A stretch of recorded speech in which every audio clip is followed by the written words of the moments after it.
எல்லோருக்கும் வணக்கம். இந்த பதிவுல நம்ம என்ன பார்க்க போறோம் அப்படின்னா, IAM password policy and MFA overview. Identity and access management இருக்கு இல்லைங்களா? அதில பாஸ்வேர்டின் விதிகள், அதாவது எப்படி எப்படி பாஸ்வேர்ட் குடுக்கணும் அப்படின்றத நம்ம இங்க பார்க்க போறோம். அதுக்கு அடுத்தது வந்து பார்த்தீங்கன்னா, MFA மல்டி ஃபேக்டர் ஆத்தென்டிகேஷன் அப்படின்னா என்ன அப்படின்றத பார்க்க போறோம். அது எப்படி IAMக்கு பொருந்தது அப்படின்றதையும் பார்க்க போறோம். இப்போ IAM பாஸ்வேர்ட் பாலிசி. இப்போ ஸ்ட்ராங் பாஸ்வேர்ட்னா அது எப்படி இருக்கணும் அப்படின்னா, அப்படி ஸ்ட்ராங் பாஸ்வேர்டு இருந்தா என்ன ஆகும்னா, நம்ம அக்கவுண்ட்டுக்கு வந்து ஹையர் செக்யூரிட்டி இருக்கும். பாதுகாப்பு அதிகமா இருக்கும். அப்படி ஸ்ட்ராங்கான பாஸ்வேர்டு வைக்கணும்னா நம்ம என்ன பண்ணணும்னா, மினிமம் பாஸ்வேர்ட் லென்த். இப்போ ஒரு இடத்துலயும் பாஸ்வேர்டு வந்து ஒரு லென்த்ல குடுக்க சொல்லியிருப்பாங்க. அது 8 கேரக்டரா இருக்கலாம், இல்ல 10 கேரக்டரா இருக்கலாம், அந்த மாதிரி ஒரு எடுத்துக்காட்டு குடுத்துருப்பாங்க.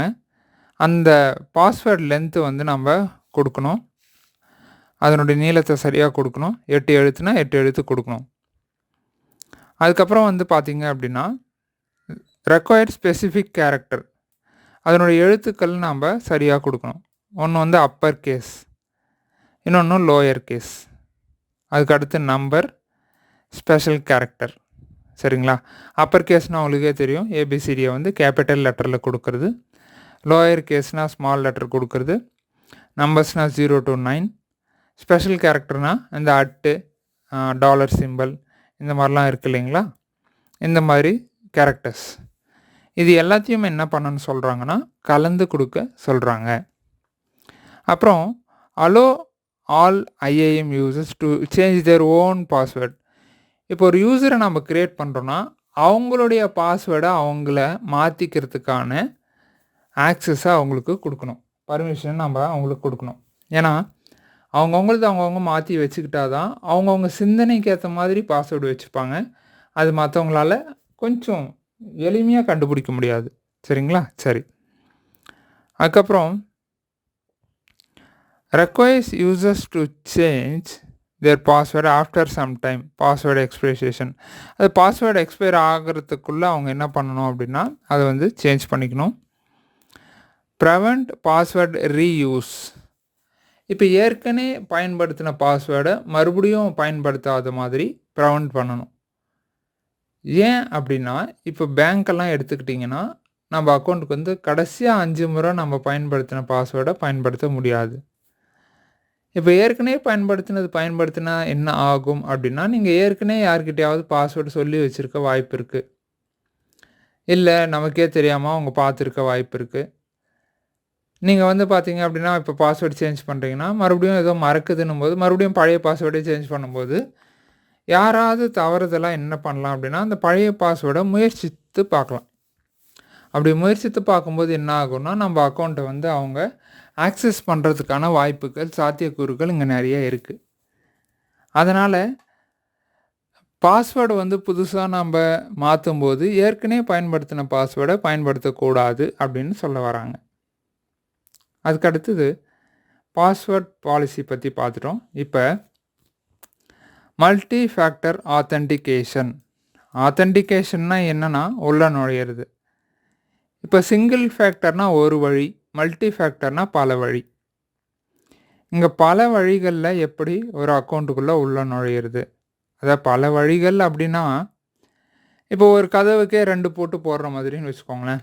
இப்போ ஒரு கதவை நம்ம சாத்துறோம், அதை தாழிடுறோன்னா, தாழிட்ட உடனே கதவுக்குள்ளேயே ஒரு பூட்டு வச்சுருப்பாங்க. கதவுலேயே ஒரு சந்து வச்சு ஒரு பூட்டு வச்சுருப்பாங்க. அதில் நம்ம சாவி போட்டு என்ன பண்ணலாம், பூட்டிடலாம். அது மட்டும் இல்லாமல் தனியாக இன்னொரு பூட்டும் நம்ம கையில் வச்சுருக்கிற பூட்டை மாட்டி அதில் வந்து பூட்டலாம். இதுதான் வந்து மல்டி ஃபேக்டருக்கான ஒரு எடுத்துக்காட்டு. இப்போ யூசர் ஹேவ் ஆக்சஸ். இப்போ நம்ம இங்கே என்ன பார்க்குறோமோ இதையே நம்ம வாழ்க்கையிலையும் நம்ம வந்து என்ன பண்ணலாம், நம்ம வந்து பயன்படுத்திக்கலாம். ஒரு எடுத்துக்காட்டுக்கு நீங்கள் ஒரு வாகனம் வச்சுருக்கீங்க, இருசக்கர வாகனம் அப்படின்னா, வாகனத்திலே பூட்டுற மாதிரி ஒரு வழிமுறை இருக்குது.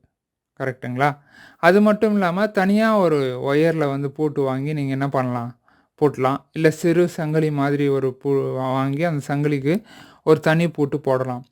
இதெல்லாம் வந்து பார்த்திங்கன்னா மல்டி ஃபேக்டர் ஆத்தென்டிகேஷன்னு சொல்லலாம். சரிங்களா? ஒரு பூட்டுக்கு பதில் 2, 3 பூட்டுகளை நம்ம பயன்படுத்தும்போது பாதுகாப்பு கொஞ்சம் வந்து அதிகமாகுது. வண்டியே தூக்கிட்டாங்கன்னா என்ன பண்ணுறதுன்னா, அதுக்கு நம்ம என்ன பண்ணலாம்? ஒரு கம்பத்த இரும்பு கம்பத்த நட்டு வச்சு, அந்த கம்பத்தோடு சேர்த்து நம்மளுடைய சக்கரத்த வந்து பூட்டலாம். இந்த மாதிரியெல்லாம் ஆகும்போது என்ன ஆகும்னா, கால தாமதம் ஆகும். சரிங்களா? அத உடைக்கிறதுக்கோ, அத வந்து களவாடுறதுக்கோ காலதாமதம் ஆகும். அந்த மாதிரி இருக்கும்போது, என்ன பண்ணுவாங்க அப்படின்னா, கொஞ்சம் சிரமமா இருக்கும்போது, அங்க வந்து தவறுகள் குறையும். அதுதான் சொல்ல வர்றேங்க. இங்கேயும் அதே மாரி தான். User have access to your account and can possibly change configuration or delete resources in your AWS account. யாராவது என்ன பண்ணலாம் அப்படின்னா, நம்ம அக்கவுண்ட்ட ஆக்சஸ் பண்ணுறதுக்கான வாய்ப்புகள் கிடைக்கும்போது, ஏதாவது ரிசோர்ஸை வந்து டெலீட் பண்ணுறதுக்கோ, இல்லை அதில் உள்ள கான்ஃபிகரேஷனை மாற்றுறதுக்கோ வாய்ப்புகள் இருக்குது. ஏன்னா யாருடைய குணங்கள் எப்போ எப்படி மாறும் அப்படின்றது யாராலையுமே கணிக்க முடியாது. அதனால் இப்படி சொல்கிறாங்க. At least you protect your root account and IAM users. நீங்கள் என்ன பண்ணலாம் அப்படின்னா, உங்களுடைய ரூட் அக்கௌண்ட்டாவது நீங்கள் வந்து ப்ரொடெக்ட் பண்ணணும்.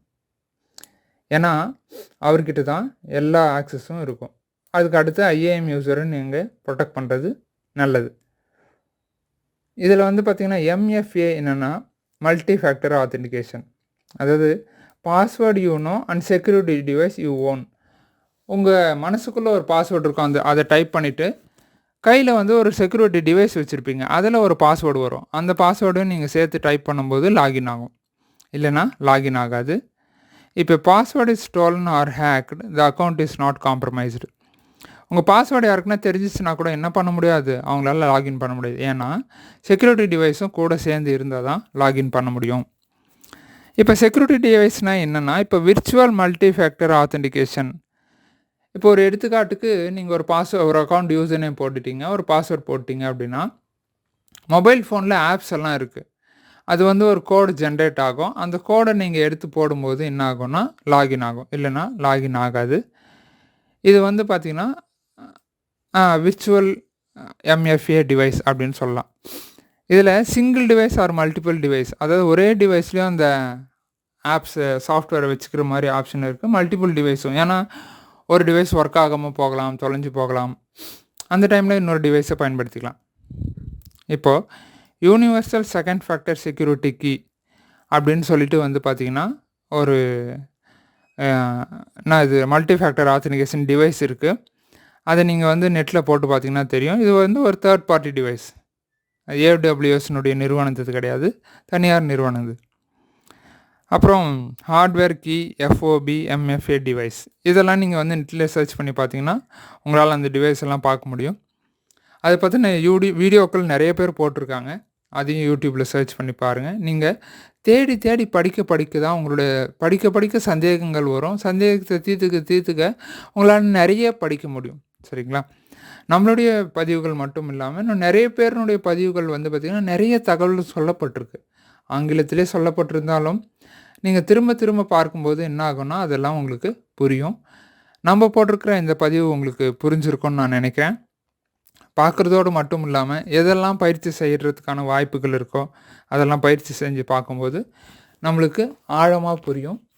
நம்ம இதை பிடிச்சிருந்தால் இந்த வீடியோ லைக் பண்ணுங்கள், ஷேர் பண்ணுங்கள். சந்தேகங்கள் ஏதாவது இருந்தால் கமெண்ட் பண்ணுங்கள். அடுத்த பதிவில் இன்னொரு புது விஷயத்தோடு பார்ப்போம். நன்றி.